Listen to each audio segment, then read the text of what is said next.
blur, because at that point I was really just focused on, I want that job. I have to get it. It's huge. And then, of course, when he walked in and everyone started feeling the chemistry, and of course we felt the chemistry, all of that went out the window. And then cut to now for XXX. I remember overnight I had to fly down to Toronto to see DJ, and we were going to start filming in January, and we were not locked in till almost November, December, I think. And so I suddenly get this call, and I flew down to Toronto to see DJ, who was scouting for locations. I reached in the morning, I had an afternoon lunch meeting with DJ, which, you know, I thought would be very awkward, and I was like, I've never met this person, and what am I going to say, because I'm an awkward person. And that lunch went on for like almost 2 hours. We just sat there talking, and we spoke about everything, and it just felt so easy and so comfortable.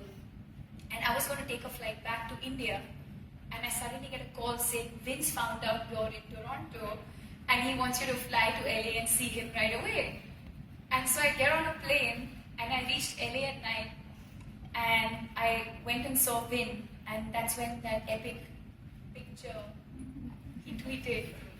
And Rajiv Masan was the first one to message me saying, what? Is this really happening? And even I didn't know at that point, because I didn't know if I was doing it, not doing it, but he put out this picture, which means, yeah, maybe I am doing it. So I didn't know what to say. So I think overall, yes. So that first meeting I had when I went and, you know, met Vin for the first time in his office, and I was speechless, because I was just amazed by how much he had to say about the film and about the character and about Serena and about Xander, and I was just amazed by how consumed he was with this entire project. And I was speechless. I couldn't speak. I didn't say much.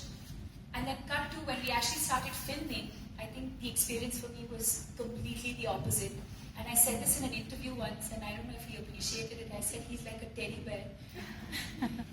He's just so warm, and he's the kind of person who will always, I know he'll always watch my back, and not just in a professional way, but even personally. I know he's the kind of person I can always call him up, and he'll always be there for me. And it's amazing when you do films like this, you also work with such amazing people, and you make these amazing